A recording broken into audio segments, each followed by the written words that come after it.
Hey everyone, and welcome back to the Music Made Me podcast. Thank you so much for joining us once again. We really appreciate it. We couldn't do it without you. We hope you are sharing, liking, following, subscribing to us on whatever streaming service you are listening on. It's a huge support, and we really appreciate that. Helps us come back each and every week with new episodes. Today, we're sitting down with Peter Dankelson. He has a rare condition called Goldenhar syndrome, but that hasn't stopped him from becoming an amazing musician.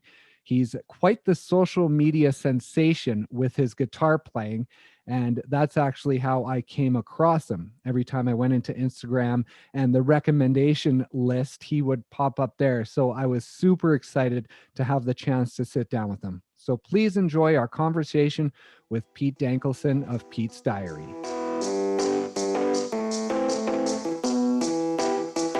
Thank you so much for doing this. I really appreciate it. Yeah, thanks for reaching out. Let's start from the very beginning. So in a nutshell, can you describe what Goldenhar syndrome is for people out there who aren't aware? Yeah, so Goldenhar syndrome. It's basically it's a rare medical syndrome. Um, I guess some of the stuff that we like to call like a package deal. Some of the stuff that I got with this package deal. So I'm missing my left ear. Some internal stuff too. Like I have one kidney. Um, Basically, in my case, I'm high maintenance and expensive. That's the easiest way to kind of look at it. I'm sure that's not how your parents see it, though. Well, I don't know. Put being a musician in front of it too, and then it's even more high maintenance and expensive. Yeah, I guess so, hey? And what did birth look like for you? How long were you in the hospital for? Yeah, so when I was born on October 7th in 2000, and I came home from the hospital January 16th, 2001. So a couple months. And I was in their the NICU. It's like ICU for babies, pretty much. Everyone's a bit unique, and you're Mhm, just a bit more unique than most. So over mhm. the years, what's the most important message you've learned in overcoming the fears of being unique?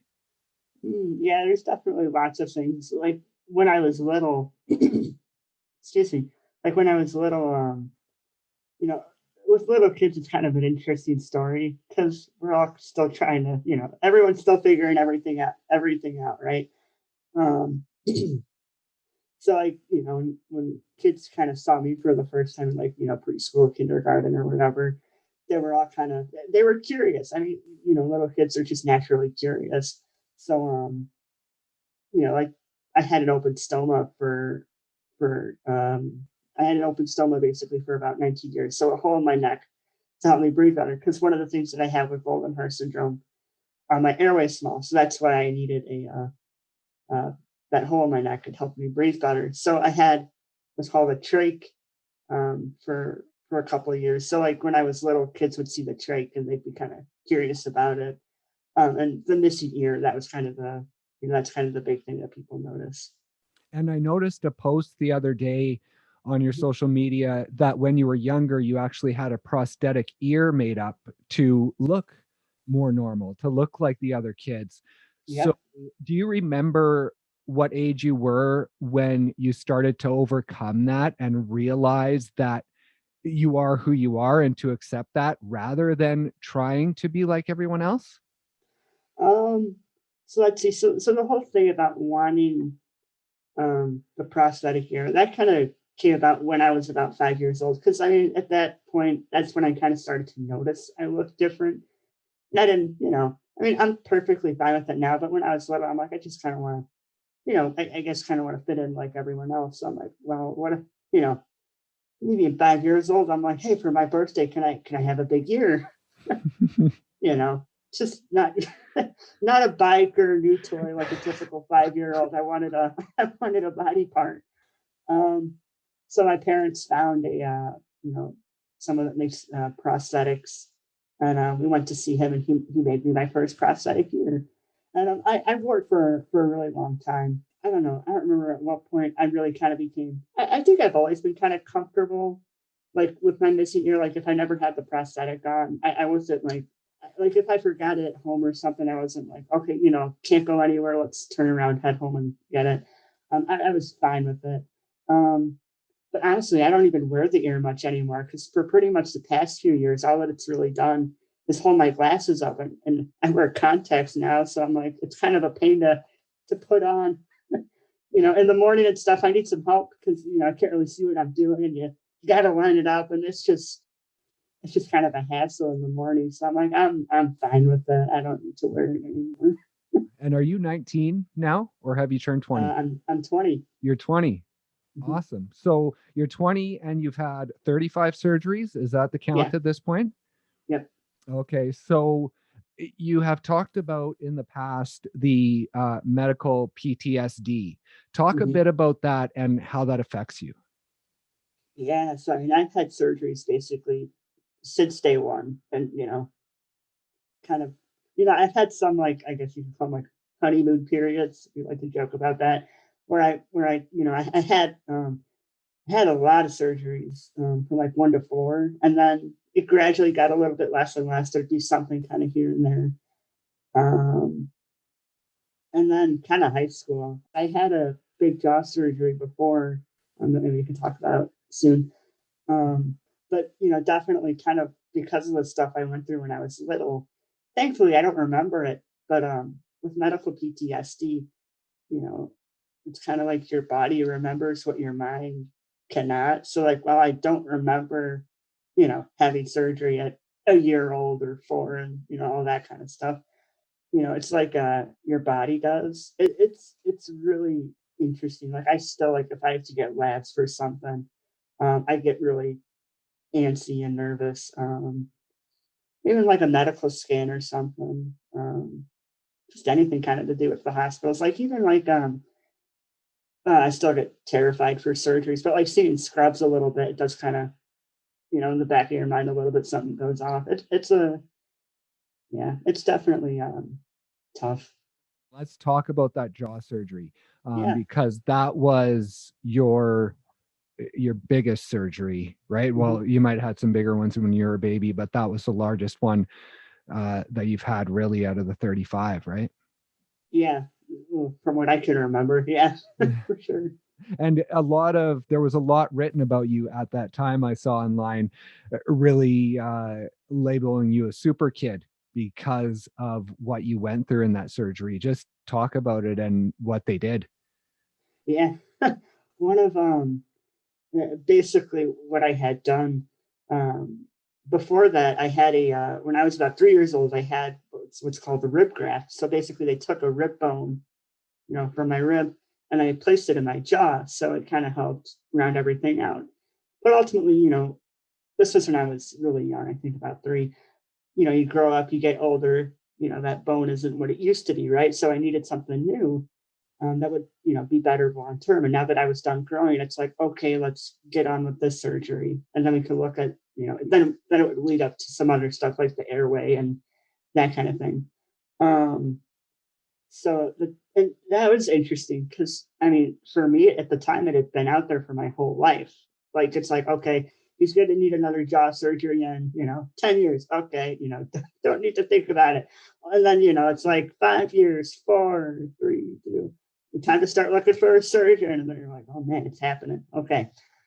Um, so that was kind of crazy all by itself. But the reason why I had the procedure, so they took out that rib bone, and then they custom made a TMJ joint. So then they replaced that rib bone with that custom implant, moved my lower jaw forward, fitted the implant, and then closed everything up. But one of the other things they had to do too was, I'm trying to remember, but I don't think there was enough bone on the right side. So they took bone from my skull and put it on the right side to kind of round everything out a bit more. So now I have a Wow. mesh plate in my head. So Wow. more stuff everywhere. Yeah. So that was kind of that procedure, and I had my jaw wired shut for about 2 weeks after the procedure. Um, I was in the hospital for how long? At least a couple of days. So yeah. And so the music part, how long after that were you able to play the guitar? Did they bring a guitar into the hospital room for you after that procedure? Well, music therapy. They have music therapy at the hospitals. So pretty much as soon as I was sort of able to like move around, as best as I could, like get in a wheelchair and stuff like that. One day we did go down to music therapy and they had a guitar there that I could pick up and kind of play a little bit. And so what does that, especially at that point, what did that do for your mood? What does that mean for you, especially during that surgery, going from just after the surgery and then you pick up the guitar? What happens in your brain at that point? Just kind of it's a bit of an escape from all the craziness that's going on at the time. Um, and it just feels good to play. I don't know. There's just something. I don't know how to describe it. It's just something comfortable. I don't know. It's like a blanket or something. It feels good to have one in my hands and just kind of play. Whether it's just some random notes or something, or just playing it too. It just feels good to hold one and just strum something. Now let's move on to the music because that's really what I want to talk about, and I'm sure that's what you want to talk about as well. Um, has music in general always been a big part of your life, or was it more when you picked up the guitar that just music on a whole started to really help you? I could think of. Let's see. My parents have always played music you know, kind of all throughout like growing up and stuff. And I in middle school and stuff, there was like the top radio hits and all that too, with the dances and stuff that I get a kick out of and you know dance to and stuff like that. But I guess the big kick kind of came in when I moved from Michigan to Illinois. So that transition from middle school into high school. I don't know anyone. This is a totally new place. I don't know what's going on. So I kind of turned to music to help kind of cope with that a little bit. And I kind of started to find some bands like, AC/DC, Zeppelin, GNR, kind of started to dig into more of the rock side of stuff. And it's interesting too, because kind of thinking about, because like in middle school, I didn't really, I wasn't listening to the stuff that I am now. But I can think of like seeds that were kind of planted. Like I remember dad playing Eruption in the car on the way home from, who knows what, but, heading home. And dad's like, hey, check this out. This is what I grew up listening to. And he cranked up Eruption. And, didn't really know anything about Van Halen or who Eddie was and all that. But it's just like, wow, that's impressive. Um, so it's just kind of interesting, kind of like seeing those seeds kind of get planted. I just kind of looking back at that, it's interesting. And was it always more of the classic rock? Like, was it ever the newer rock that came in, or were you always more interested in the classic rock? Always, classic rock's always been kind of the big interest. Like as soon as AC/DC is kind of the band that kind of pushed me over the edge to pick up the guitar because I'm like, well, I kind of got curious about learning, but it's like, what do you want to play? What would you want to do? And it's like I hear like Back in Black, you shook me all night long, Thunderstruck, all that stuff, and I'm like, that's cool. Like that would be really fun to play. Like, what's his name? Angus. Okay, yeah, that'd be fun to figure out how to do some of his stuff. But actually, kind of how it first started it out is solos. I can't do that. Let's try and do some of the rhythm stuff. So for the first kind of few months, I spent a lot of time taking a look at Malcolm Young's rhythm parts and trying to break into that and get started on that.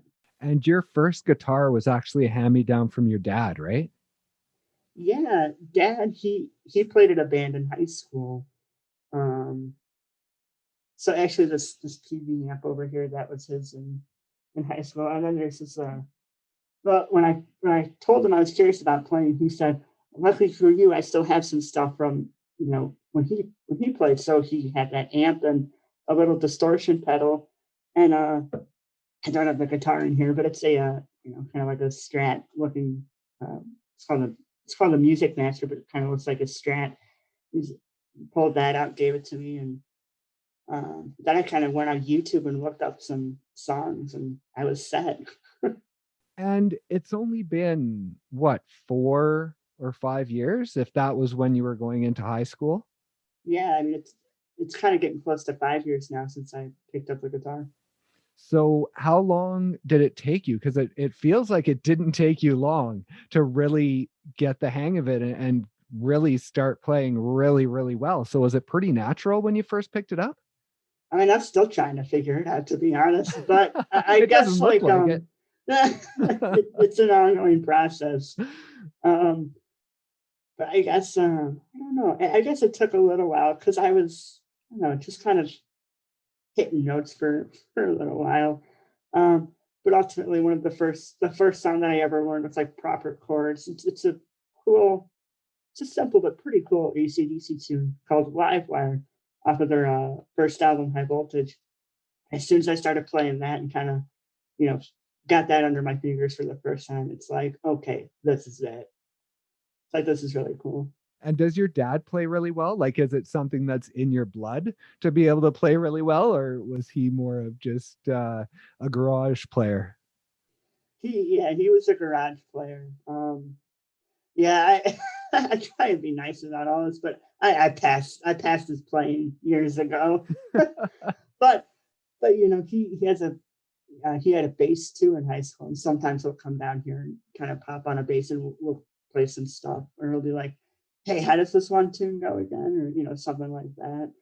Actually, some of the funny stuff too is because I mean, again, going back to ACDC, he grew up with a lot of kind of the '70s Bon Scott era stuff, so like Highway to Hell, Let There Be Rock Powerage, that kind of thing.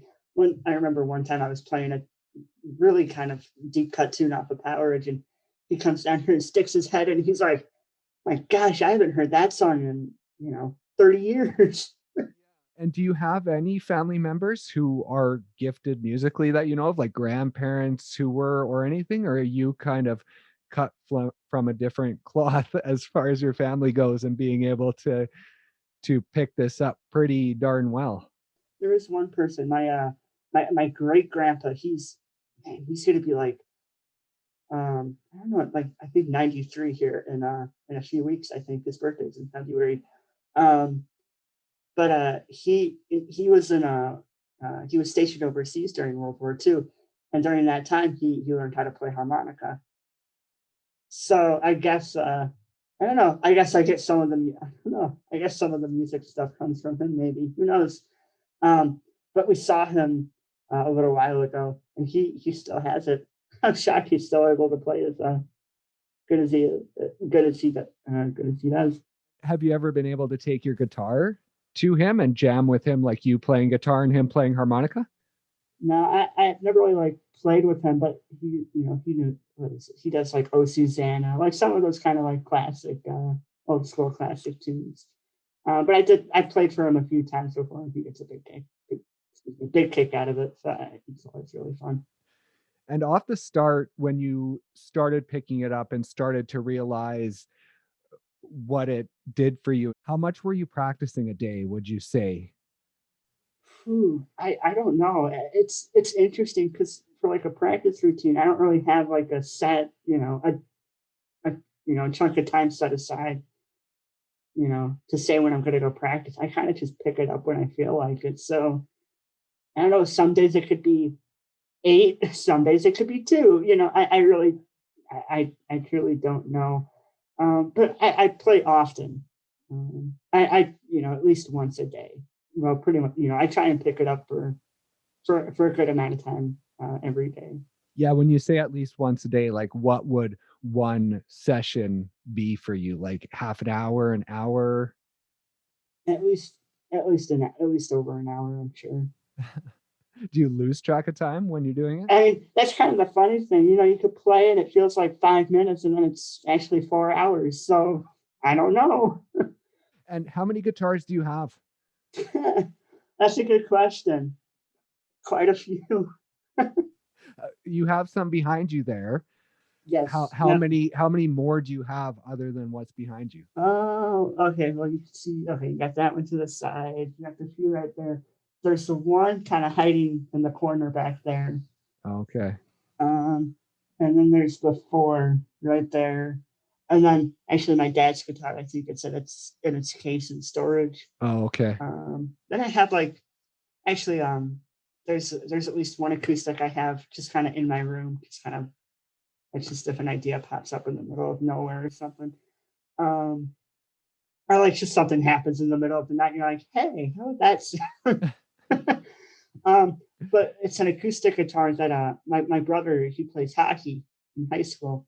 And when I had my big airway surgery last year, his hockey teammates, they all signed just an acoustic guitar, and they brought it.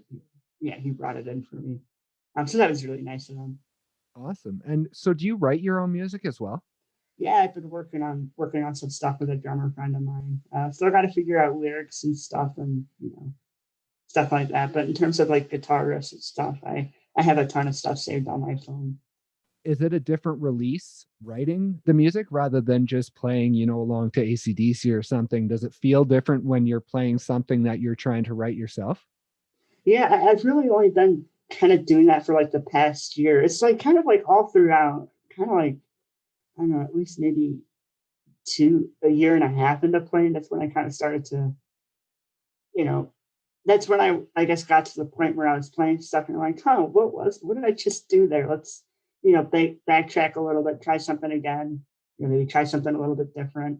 And kind of find something, and you're like, oh, that's interesting. Then just hit record on voice memos, get a, little sample of it or a taste of it, and just kind of save it and then, come back to it later or something. And that's kind of fun because actually a tune that I'm trying to get going right now or kind of like put a start and an end to. It's a riff I had from like 2018. So I mean, I hadn't looked at this thing in 2 years, and I found it in my phone, and I'm listening to it, and I'm like, huh.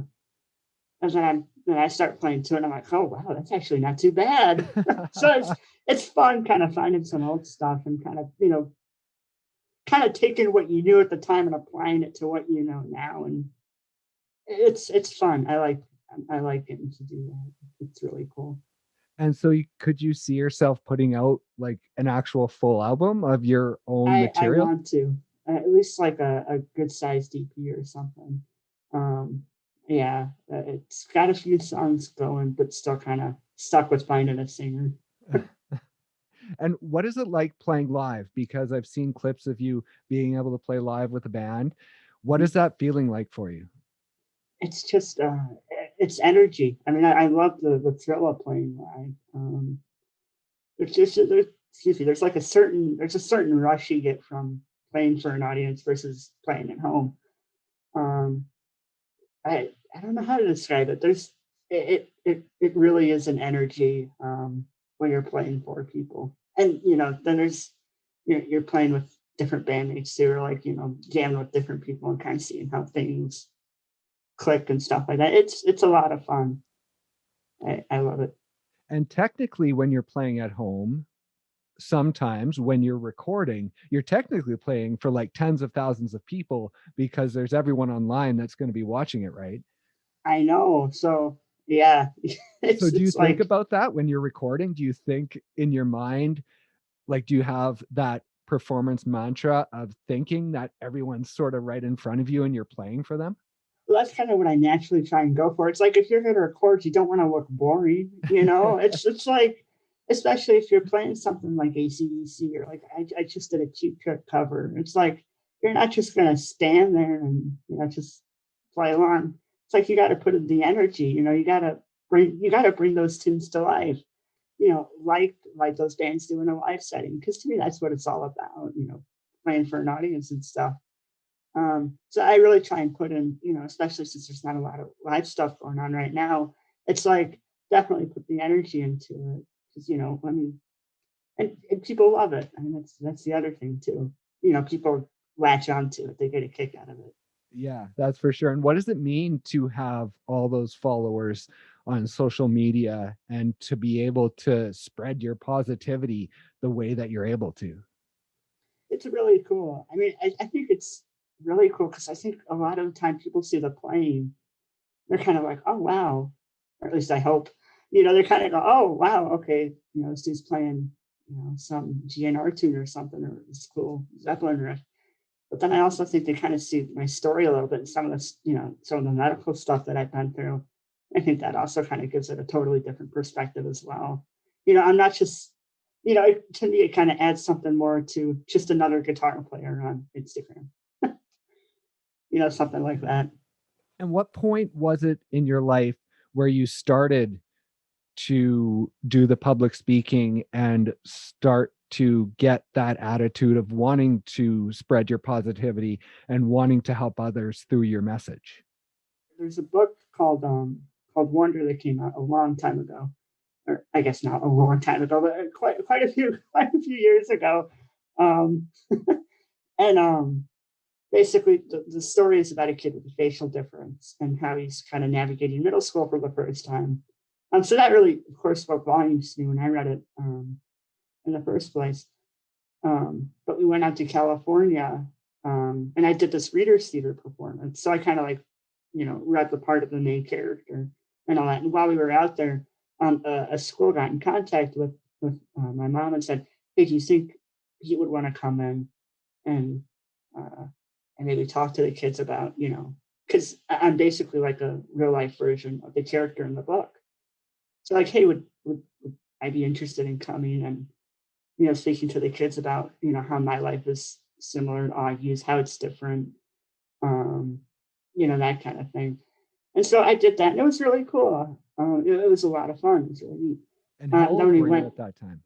I was I think about 12 years old. Okay. I think that's about right. Okay. But then when we went back home to Michigan, people heard about the school assembly we did in California. And honestly, just kind of word of mouth got out that we started speaking to more schools, and it kind of snowballed into a whole. I mean, it really did snowball into a whole business. And I loved it. I've gotten to share my story with a bunch of kids all around the Chicago area here. We've done like Skype calls with people in New York, and before COVID hit, we were able to do it last year before everything started. But we went out to California for like our 5th year in a row and spoke to like 12 schools in a week. Like it's like being on tour. It was so much fun. I love it. And do you play your guitar as part of it? Yeah, so like when I did start playing and kind of getting into it, kind of starting to get into music more and more, we kind of combine the guitar with the motivational speaking, and the kids love it. And because I mean, it's not every day you go to assembly and see someone, fire up Back in Black or something like that. Yeah. But I think they get a kick out of it. And what's your favorite guitar that you have behind you? Oh, that's a good question. Um, let's see. I guess the one that I've really been enjoying lately is kind of the one that's the hollow body right here. The red one all the way. I don't know which way it would be for you, but the one right there. I've really been enjoying that one a lot. And you talk about all these great guitar players. Have you had a chance to meet any of your guitar heroes? Actually, I this is kind of a crazy story, but it's really cool. Um, so I did this summer camp last summer. They're a company based out in Fort Wayne, Indiana, called Sweetwater Sound. They're like a really iconic, um, music company, or like a store. They did this camp where you go in for the week and you kind of get put together with a group of people for a band, and then you do 2 covers, write an original, and then at the end of the week you get in the studio and record the original, and then that night you play live. So it was just this great thing. And one day after lunch, we head back into the main area for the break, our breakout session before we head back to jam. The person up front is like, "Hey, we can't make any promises, but Alex Lifeson from Rush is here right now, and he might stop in to talk to you guys in a few minutes." And I'm a big Rush fan, so I'm like, "Wait, what did you just say?" It's like, holy cow, I can't believe it. And sure enough, for like the next few minutes, every time that door opened, I remember everyone's heads kind of turned back, like, is it him? And sure enough, one time that door opened and in walks Alex Lifeson, and I'm just like, oh my God. And he, came up to the front of the room and talked to us for like a good 30 minutes, answered questions and stuff. And, I got to talk to him for a minute afterwards, and just, wow, really nice guy. Wow, that's awesome. And there's some What are they, Funko Pops behind you? Oh yeah. Tell me the story Actually, that behind those. that is a cool story. So when I had my huge airway surgery in a while back, um, people had kind of heard about it on Twitter, because I was kind of tweeting some stuff like, okay, hey, this is what's going on with me for a while. And somebody got this idea, to send a Funko Pop as a gift. So they sent an Angus Young, because I'm such a huge AC/DC fan. They sent in an Angus Young figure, and then somebody else saw they saw the what they did, and for a little while, I got quite a few. But yeah, there's like a whole gang over here now. So it was ultimately gifts from pretty much, I think, almost exclusively Twitter followers, um, to wish me good luck for the surgery. So how does that feel when you receive gifts or you receive the positive comments online? What's that like? It's really heartwarming, especially when somebody says like, "I've been playing a lot more because of you," or I haven't picked up a guitar a lot lately. I've been playing a lot more after seeing your videos. It's like, wow, that's really something powerful. Like as a musician, that just makes me feel so good. And is there a day when you don't pick up the guitar? Um, Not often. Sometimes, I mean, it could be like really late. I don't know. It's strange, especially now, being stuck at home all the time. You kind of have strange, ups and downs, that kind of thing. So some days, I don't know. I mean, it could be even like up to a week or something where it's just kind of in a bit of a rut. You don't know what to do. Um, but even when I'm not actively playing, I'm still looking at stuff online. Like I'm still looking at like concert videos on YouTube. But even if like I'm stuck in that rut for a while, eventually you find something that kind of gets you back into it. That kind of hits the spark again. But it can be a little tough, but you just kind of play your way out of it. And is there anything that you can't play that you're really working on trying to perfect, but you haven't been able to yet? Ooh, um, everyone's been requesting Cliffs of Dover. Easier said than done. I got like the intro, not like the whole crazy intro, but like the first like that. I'm like, man, that's hard. That's tough. Um, Another one too that I think would be a really fun project. It's a song off of Van Halen's first album called "I'm the One." I love that song. It's such a great tune. That would be a fun one to try and get down, and that's a really tough song. And some of the songs that aren't as tough, how long does it take you to pick stuff up? I don't know. It really depends. Because to me, it's like, okay, you could get the riff in a few minutes, and then there's like other parts that can be a bit stranger. Like I just learned Keep Tricks, I Want You to Want Me. Oh, okay. And that it's not really too tough chord wise, but I don't know, it's kind of strange how it's set up. So there's like, I don't know, I had a little bit of trouble trying to figure out you know, when like a chord would hit a certain spot or something, or I don't know. It's a little all over the place, but once you kind of get some stuff figured out, you're like, okay, I see how this fits now. And it's funny because I mean, Rick Nielsen from Cheap Trick, he's kind of a wild man. He seems like a really funny guy, and it just totally reflects in his guitar playing. It's like all over the place and kind of goofy. Right. I A- love it. It's great. It's fun. Have you seen any of the bands that you really love live yet? Yeah, the other guy I was going to talk about too, who's probably had the biggest impact on my playing, and another guy who I think would just be really cool to kind of chat with or meet, Slash from Mm. GNR. I saw him live with GNR a few years ago. It was me and my dad. Oh. Oh my gosh, that was a loud concert. That's like the loudest concert I've been to. Great, really, really great show. Um, that was a lot of fun. And I've seen him live with his solo band too, and I really like that project he's been doing with Miles Kennedy from Alter Bridge and Yeah, that whole band. I really like them a lot. Um, so I've been lucky to see him at least twice. Um, so yeah. that's awesome. So, what is life like for you now? Is it basically the speaking and the guitar playing that is your job? Pretty much, yeah. I mean, there's no live gigs or anything going on right now. So it's just kind of like come down here and record. Mhm. But music is your career then? Yeah, it's definitely it's definitely a career, and I mean, it's definitely a passion too. That's the most important thing. Yeah, how does that feel to be able to have, in such a short period, turn that passion into something that it looks like you could do for the rest of your life as a career? Does that make you feel pretty good?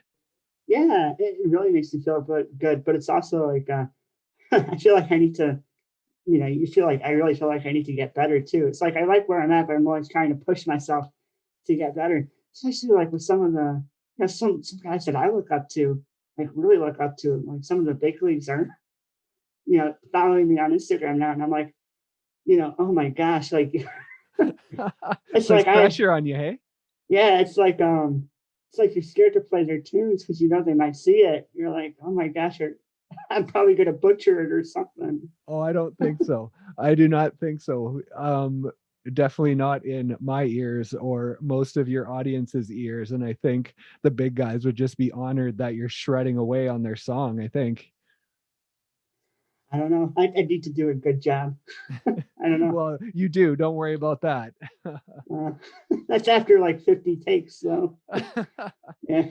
That's that's the that's the one. I guess you could call it. I don't know. I guess you could call it an upside and a downside of recording because it's like, well, I'm picky about what I want to go out there too. Like I'm like that note didn't sound right.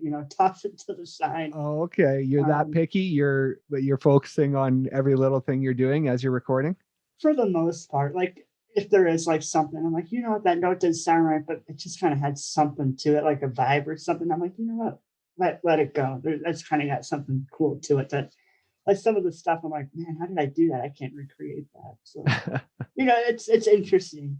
It's how some of that stuff works. Do you record something every day or do you record in chunks just so you have stuff to post on a regular basis? It's kind of random. Well, actually, right now, yeah, we have there's lots of stuff going on this weekend. So like today, I'm trying to record a bunch of stuff. So it's like, okay, I got this done. Okay, now I gotta get something else.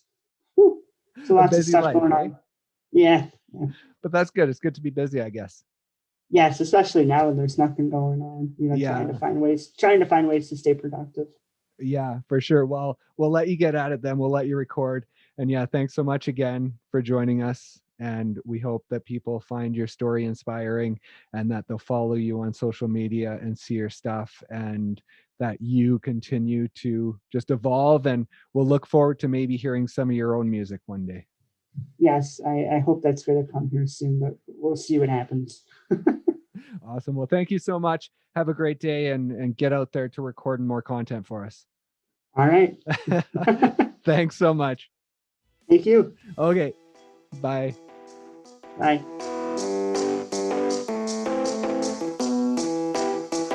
Once again, thank you guys so much for joining us. We hope you enjoyed our conversation with Pete. And please head over to his social media to see his guitar playing if you haven't already. He is absolutely amazing and he posts lots of great content. Now, be sure you are sharing, liking, subscribing, following us on whatever streaming service you're listening on. And be sure to join us next time for more amazing conversations with amazing musicians. Thanks so much, and we'll see you next time on the Music Made Me podcast.